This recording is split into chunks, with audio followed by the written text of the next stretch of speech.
Thomas Rodzevich. I spell ThomasRodzewicz, Commanding Officer of U.S. Coast Guard Cutter James. We will begin with brief statements from these leaders, and then we'll open the floor to your questions. Following the speaker's remarks, we have about 10 minutes during which media may ask one question and one follow-up to allow for other outlets to have an opportunity. At the conclusion of the press briefing, our public affairs staff will also be available to assist with any follow-on inquiries or further needs. For those unable to join us today, we will publish a press release with imagery and information about the James's interdiction operations later today. I request that any questions you may ask are focused on the Coast Guard's drug interdiction operations and the cutter James. I know that we have several leaders here today, and you may have other questions for them, and we are happy to refer those to the appropriate authority to be answered at another time.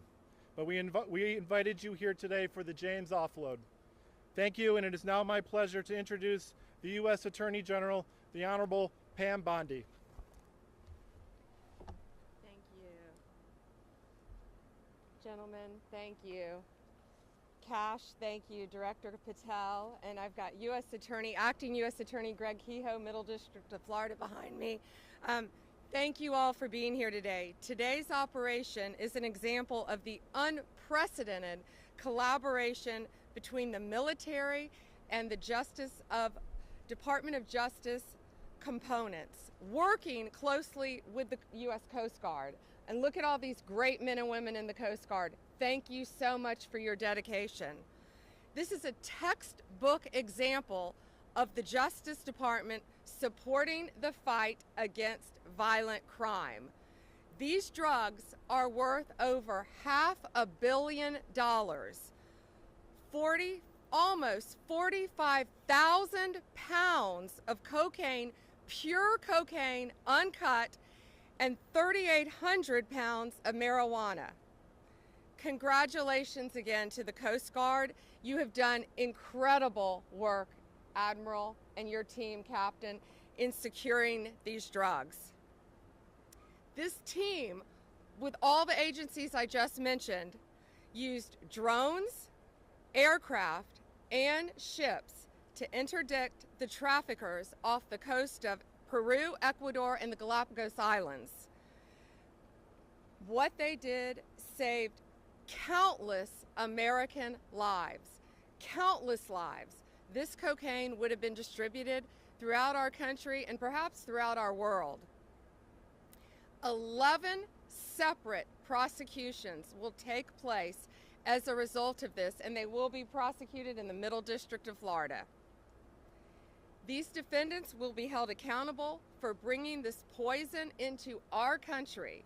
I always say if we can save one life, we have done amazing work. And today we have saved thousands and thousands of lives as a result of this incredible cooperation. We believe two cartels, CJNG and Sinaloa, were heavily tied to these shipments. This is a major blow to their financial operations and their efforts to distribute drugs throughout our country. It's an example of a prosecutor-led, intelligence-driven approach to stopping these criminal enterprises in their tracks. DOJ and all of the agencies involved will continue to dismantle this transnational criminal organization, lock these criminals up, and keep our country safe. The drugs that you have seen today will no longer destroy lives. They will help us lock up the criminals. Thank you all, and it is my honor to introduce the Director of the Federal Bureau of Investigation, Kash Patel.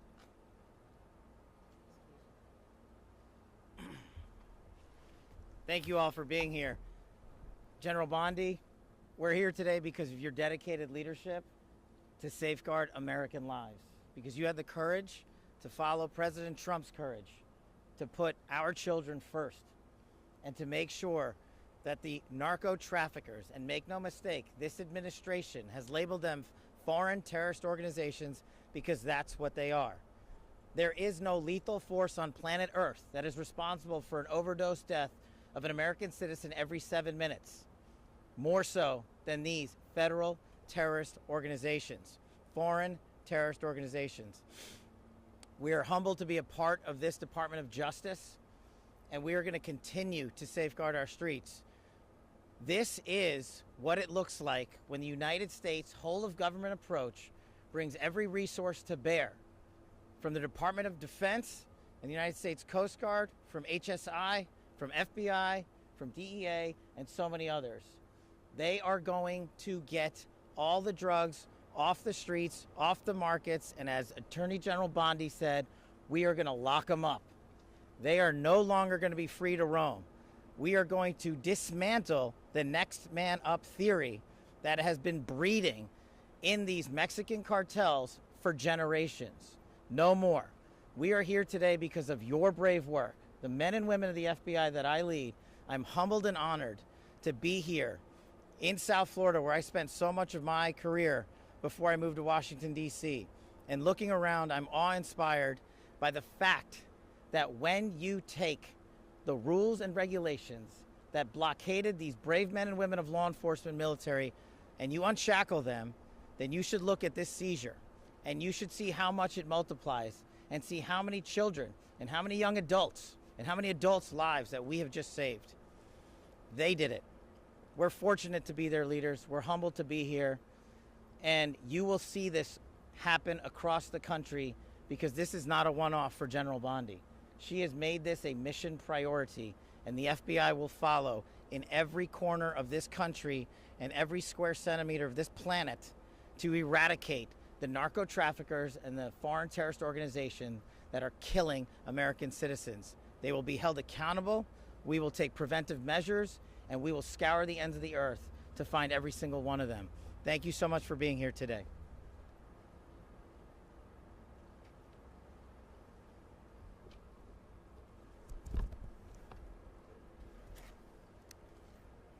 Good morning. We welcome the crew of the James back from a remarkable patrol where they seized $510 million of illegal drugs, that's cocaine and marijuana, that was interdicted at sea before it can reach the U.S. border. So what does that number actually mean? You know, what does the number besides the dollar sign mean? It means 154 lives saved directly from cocaine-related overdose deaths in this country. It means that there's almost 11,000 less new cocaine users that are going to get access to the drugs. It means that we've saved at least $16.5 million on costs related to inmate care and health care for people inflicted with these drugs. And from the Coast Guard standpoint, what this really means is a beautiful ship like the James heralds a new time for us, a new time of assets that impact the United States strategies for countering these cartels in new ways and disrupting the flow of illegal drugs. Just since February, the combined efforts of Coast Guard cutters James, Stone, Weishi, and Mohawk yielded over 59 metric tons of narcotics seized. That's $1.5 billion of revenue to the cartels.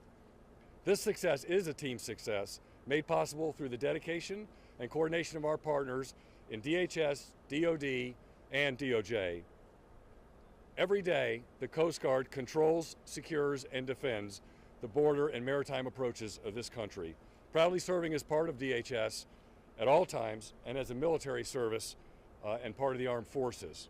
On the water and in the air, the Coast Guard and our partners are on the front lines to fight against these foreign terrorist organizations, including the cartels and other dangerous criminals who seek to traffic bulk cocaine, including illegal fentanyl and other deadly drugs, from entering into our communities. Under our DHS leadership, the Coast Guard has worked diligently to harden and secure the U.S. southern border and maritime approaches. Our message to the cartels is simple. We own the sea. You do not. We will find you, we will hunt you down, we will stop you before you reach our border, before you can smuggle these drugs into our country. To the crew of the James you see here and all of our partners gathered, thank you for the great work keeping America safe. Thank you very much, everyone. Semper Paratus.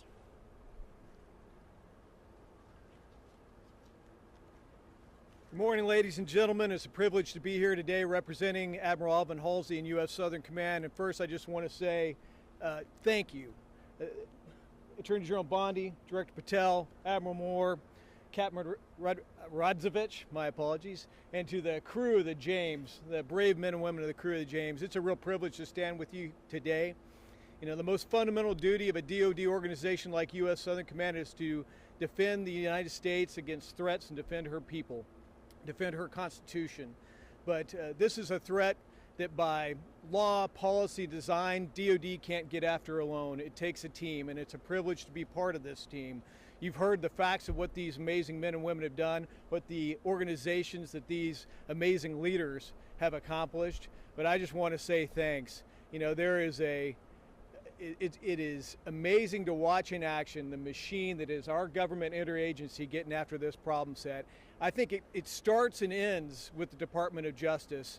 The intelligence that we get from the prosecutions, the intelligence we get from the FBI, intelligence we get from other sources, tips and cues us to do the DoD detection and monitoring mission, and then we get the actions on the objective from the brave men and women of the James and crews like them to grab those drugs and bring them back for further prosecution and investigation. And it's a virtuous cycle. It's an amazing thing to watch. At Joint Interagency Task Force South in U.S. Southern Command, it all comes together with the addition of 14 interagency partners and law enforcement and defense representatives from 21 partner nations. This is an incredible achievement, an incredible whole of government and partner nation accomplishment. So I'm just proud to be here today and to say thanks to the brave men and women defending our nation. Thank you.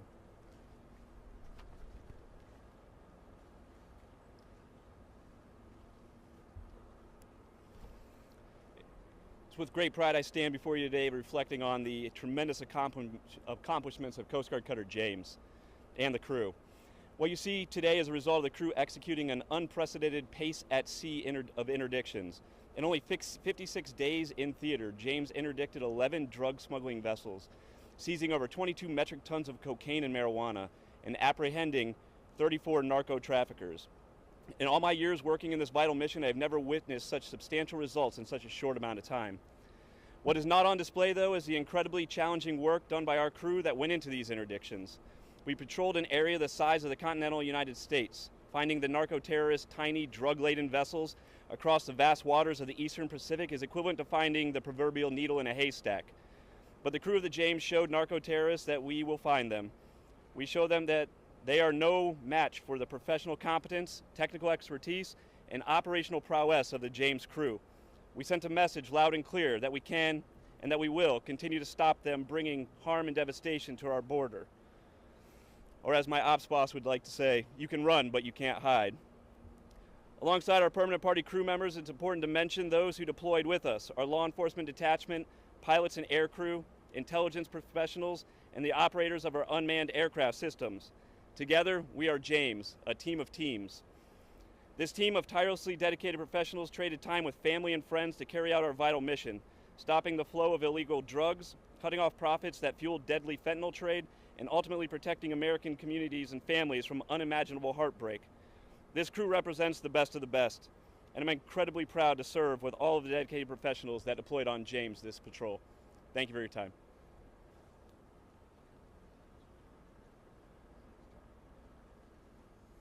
So we have a brief period for question and answer.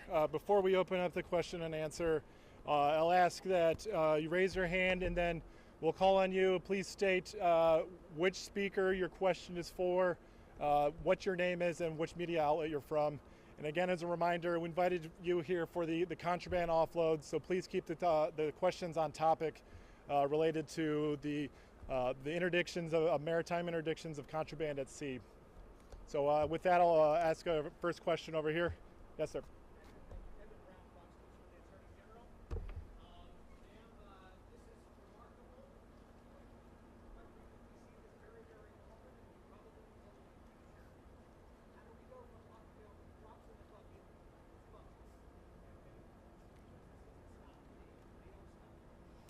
Evan, this is not a drop in the bucket. Behind you is $500 million of pure cocaine, uncut cocaine, So when they cut this poison with baking soda and whatever else they cut it with, it will multiply even more times than you can imagine. We are saving thousands and thousands of lives. These brave men and women, you know, we often talk about the Coast Guard and General, we talk about all the time our great men and women in law enforcement and the military, but sometimes I feel like the Coast Guard is overlooked at how incredibly dangerous your jobs are. So thank you again for what you've done and the countless lives that you have all saved today. By 11 defendants are going to be locked up, and if this isn't sending a message loud and clear to Sinaloa and these other cartels, it better be, because they know that these men and women, all of these agencies working together, are coming after them. And if there is more, they will find them and they will arrest them and we will prosecute them.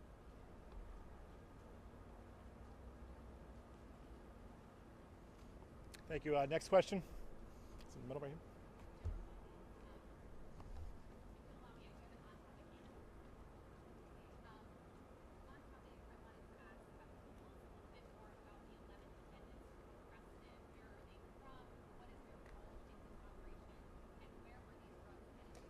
Have we released that yet, or is it still sealed? Have we released anything about the defendants? Yeah. Still sealed, I'm sorry, about the 11 defendants. But they are tied to the 2 cartels that we mentioned.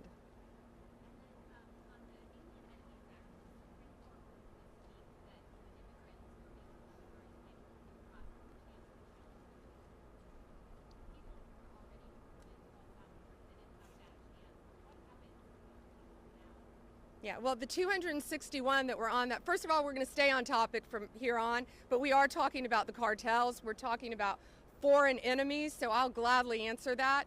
The 261 on that first flight are 261 reasons why our country is safer. They are not coming back. They are staying in a prison in El Salvador. They are not from our country. They are not migrants. They are illegal aliens who are peddling drugs, guns, and illegal money in a very organized way throughout our country. And that's another reason why our country is safer today. Again, we have limited time, so please keep the questions on topic, and we will follow up with our appropriate public affairs staff to make sure that your needs are met. Yes, over here.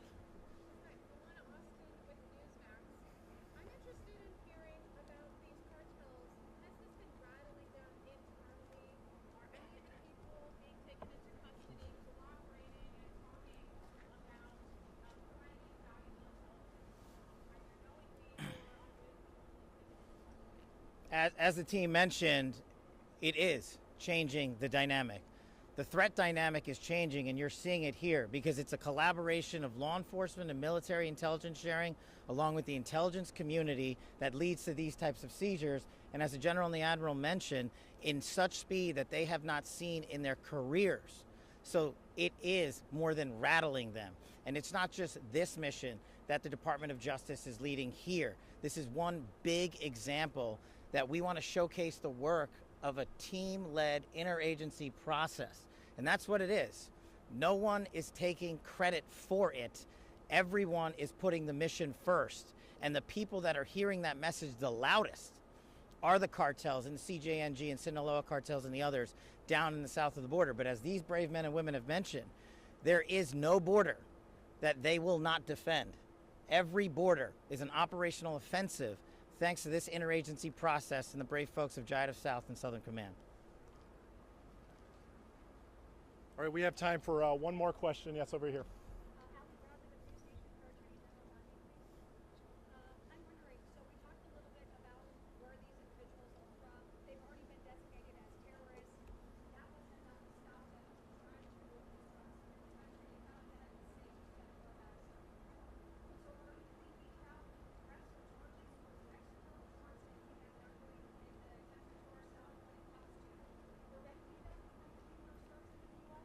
Well, I think this sends a very loud message today, Ali. Sinaloa, all these gangs, TDA, MS-13, the cartels, all of the cartels throughout the world, I would think they're pretty frightened right now based on what's behind us, based on 11 defendants in custody as a result of this one bust, because it's all of these agencies standing behind me, working hand in hand with Homeland Security to get them off our streets. You're seeing what's happening. These people are an organized crime unit. And, you know, we've shut down the borders in Mexico, Canada. So now I think they're probably increasing through our ships, through our ports, but they're not going to get away with it, thanks to all these great men and women. It's a multifaceted approach to catching them. As I said, using drones, using aircraft, using any technique available to our military, to Homeland Security, to the FBI, to the DEA, to all of these agencies working together. We are ahead of them. We are going to stop them. And whenever possible, we're going to lock them up forever or get them out of our country to keep Americans safe. That was Donald Trump's directive on day one when he got elected. Keep America safe, make America safe. And that's what all of these people standing here today are doing. Thank you. That concludes today's press briefing. If you have any other follow-up questions, a member of the U.S. Coast Guard Public Affairs staff can help meet those. We also will have a news release that will be published this afternoon that summarize all the events, as well as has photographs and videos for each of you to access. Thank you very much.